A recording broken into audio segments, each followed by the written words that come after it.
అందరికీ నమస్కారం. Sir sir sir mark mark మా ఆయన అయితే నేను వేసినటువంటి గిరిలోనే నించుంటాడు, లేదంటే ఆయన ఎక్కడ ఉన్నాడో అక్కడికి వెళ్ళి గిరికి ఇస్తాను అంతే. టు బి ఫ్రాంక్, పల్లకిలో పెళ్లి కూతురప్పుడు గౌతమ్ అందరం మనం చూసాము.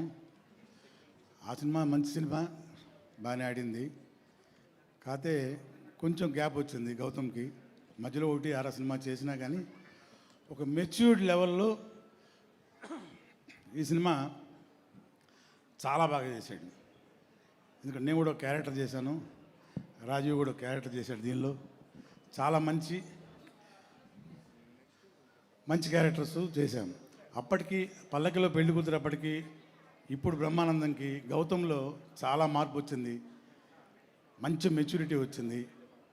సినిమా కూడా నేను డబ్బింగ్ చెప్పి చూశాను, చాలా బాగా వచ్చింది. ఇది రొటీన్గా అందరూ మాట్లాడే మాట అనుకోండి డ్యాస్ మీద, బట్ నిజం ఇది. అలాగే ఈరోజు ప్రత్యేకంగా తనను ఆశీర్వదించడానికి మన మెగాస్టార్ని ఇక్కడికి వచ్చారు. ఈ సినిమా విజయానికి అది ఒక మంచి సంకేతం. ఎందుకంటే నాకు కూడా ఎక్స్పీరియన్స్ ఉంది. ఎలా అంటే మీ అందరికీ తెలుసు, ఓ సినిమా బన్నీ అనే సినిమా చేశాను నేను. చాలా మంచి హిట్ అయింది సినిమా.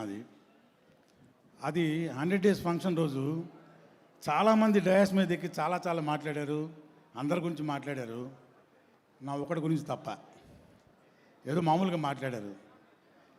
వినాయక్ గారు కూడా అన్నారు, ఏంటయ్యా నీ గురించి ఎవరు మాట్లాడారు, నీకు మంచి పేరు వచ్చింది కదా సినిమాలో అని. అయితే లాస్ట్లో మెగాస్టార్ అన్నయ్య గారు వచ్చి మైక్ తీసుకొని లైవ్లో, రఘు ఇట్లా దగ్గరికి పిలిచి భుజం మీద చేసి చాలా బాగా చేసావా ఈ సినిమాలో. నేను ఇంకోసారి సినిమా చూడాలనుకుంటే మా సూర్యక నేను ఇద్దరం మొన్న అనుకున్నాం, నీకోసం చూడాలనుకున్నాం ఈ సినిమా మళ్ళీ అన్నారు. అది లైవ్లో వెళ్ళింది. అప్పటి రఘుబాబు వచ్చిన ఆ త్రోకి 400 సినిమాలు ఫినిష్ చేశాను. ఇప్పటికీ ఆ బ్లెస్సింగ్ నేను మర్చిపోను. నేను చనిపోయే వరకు మర్చిపోను ఆ బ్లెస్సింగ్. అంత గొప్ప బ్లెస్సింగ్ నాకు. అట్లాంటి నాకు జరిగిన ఎక్స్పీరియన్స్ గురించి మీకు షేర్ చేసుకోవాలనుకుంటున్నాను. ఈరోజు మన హీరోని అన్నయ్య స్వయంగా వచ్చి బ్లెస్ చేయడానికి వచ్చారు. అది చాలు ఈ సినిమా సక్సెస్కి. సో సినిమా దీనికంటే ఇంకెక్కువ మాట్లాడాల్సిన అవసరం లేదు. అతిరథ మహారాజులు అందరూ ఇక్కడికి వచ్చారు.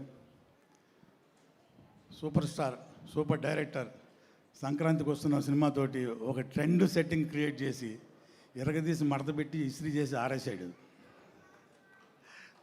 అనిల్ రావుపూడి. సో వాళ్ళందరూ ఇక్కడికి ప్రత్యేకంగా డైరెక్టర్ నాగేశ్వన్ గారు అందరూ పేరున ఇక్కడికి వచ్చి, అఫ్కోర్స్ సినిమాలు యాక్ట్ చేసిన క్యారెక్టర్ ఆర్టిస్టులు టెక్నీషియన్స్ అందరూ వచ్చారనుకోండి. వీళ్ళు రావటం, నాగేశ్వన్ గారు రావటం, అనిల్ గారు వీళ్ళందరూ రావటం ఈ సినిమాకి మంచి బ్లెస్సింగ్ అవుతుంది. అలాగే ఈ సినిమాని ప్రేక్షకులు కూడా బాగా చూస్తారని, డైరెక్టర్కి మంచి పేరు రావాలి. అలాగే బ్రహ్మానందం గారి గురించి ప్రత్యేకంగా చెప్పక్కర్లేదు అనుకోండి. So God bless the film. Thank you very much. Thank you అండి.